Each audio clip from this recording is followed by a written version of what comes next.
I'm Ravjot. I'm a patient advocate navigating colorectal cancer, or CRC. I'm a Sikh Punjabi based out of Boston, and welcome to season 2 of our Gastro Gyan series. Our Gastro Gyan videos are our Ask the Expert series where patients ask clinicians questions and bust myths together about GI conditions so we can live our best lives. And today's video is on navigating colonoscopies in GI conditions, which I know all too well. And actually, I just had mine like 8 days ago. So we're thrilled to have Dr. Aasma Shaukat here with us today to discuss this. Dr. Shaukat, would you like to introduce yourself? Sure. Thank you so much for having me on. My name is Aasma Shaukat. I'm also of Punjabi origin. I'm currently based in New York City. I work at NYU, Grossman School of Medicine. I'm a professor of medicine and also the director of GI research outcomes. I'm a clinician. I see patients, also perform procedures such as colonoscopy, and also do research in colon cancer screening, particularly looking at risk factors and how we can reduce the burden of colon cancer in every population and in every community. It's a pleasure to be here. Thank you so much for being here. And it means a lot to see someone like myself as well in a position of research, because it matters a lot. It matters a lot how our biases and our experiences kind of go into our work and how we see patients and treat this disease. So thank you. So let's get into absolutely. it. So can you tell us a little bit about when a colonoscopy might be needed, or when we should approach our primary care physician to request one? Ravjot, you started with the most important question, and I'll put it in 3 buckets of individuals. The first group is everybody in the U.S. age 45 and older, men and women, who have no symptoms or family history, but just because they're 45 and older, they need a colonoscopy for colon cancer screening.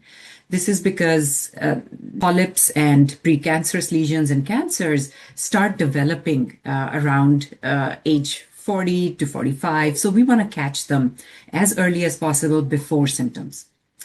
The second group is individuals that have a family history of either colorectal cancer, other genetic GI or other hereditary conditions that increase their risk of having colon cancer.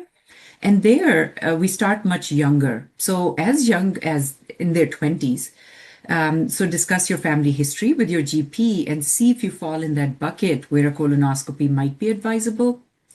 And the third most important bucket is individuals that have any symptoms, regardless of age.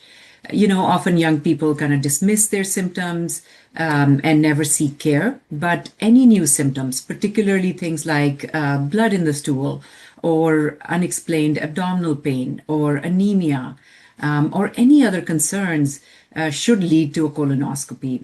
Because the concern there is things like inflammatory bowel disease or even kind of growing polyps or even cancer, which again, we want to diagnose and catch early so we can completely remove them and prevent any future risk of cancer or IBD. Awesome. Yeah. I mean, look, I was really lucky. I was about 18 years old when I went in.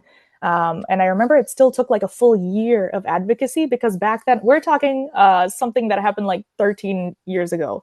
So back then there was, I'm sure much less research, right, about young people having polyps or colon cancer. I'm sure they thought it would be something like maybe Crohn's.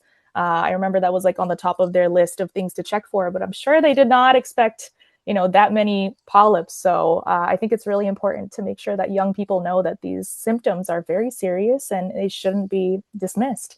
But I remember feeling scared initially of like what that colonoscopy might be like. So would you like to tell us a little bit about what you can expect during the procedure of the colonoscopy itself? Yeah, absolutely. And, that's one of the reasons people shy away from either bringing up symptoms or scheduling a colonoscopy is, they just don't know what it entails. So there's a lot of concern or worry about it. So the procedure itself actually is very safe and with minimal risk of complications, particularly in younger individuals. It takes about 20-25 minutes. And essentially, it's a flexible camera at the end of a flexible tube.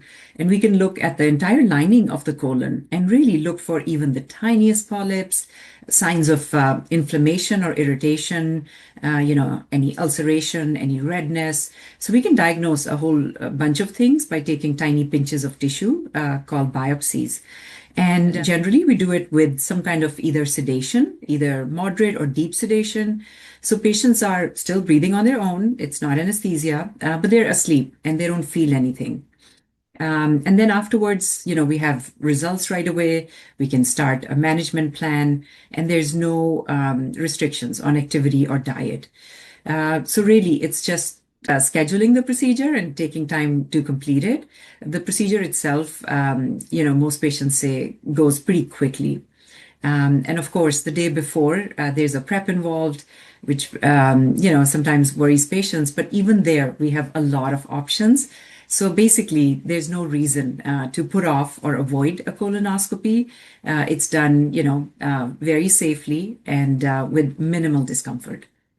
Yeah, I can certainly attest to that. The benefit is insane. It's, you know, Mhm. it's Yeah. life or death. And if this small procedure can help assure that for a patient, I definitely like to push people to get it rather than not, right? But there are Mhm. still patients who are really nervous. I used to be really nervous. I've had 12 so far, so I'm no longer quite as nervous as I used to be. But for people who Wow. talk to me and they're like, "Oh my gosh, I just can't imagine going through all that." What do you suggest for those folks in terms of things they can do to kind of prepare beforehand? Yeah, and as you mentioned, it's more the nerves than the actual preparation. The actual preparation isn't bad, and I'm one of the authors of our latest guideline on preparation for colonoscopy to ensure that it's an excellent preparation, so we get a good look, and we're able to really see what's inside the colon lining, take biopsies of anything suspicious. So it doesn't even have to be days and days of liquid diet. We've actually even liberalized the diet. So patients can have a little bit of a breakfast, like eggs. They can have chicken for lunch and just kind of, soup and clear stuff for dinner. And then the preparation medications that are used that they would take the night before and the morning off, they're a lot smaller volume, and some are even tablet based. Again, there are some trips to the bathroom, but overall it's, pretty bearable. And then the answers it gives us, as you rightly pointed out, is well worth going through that.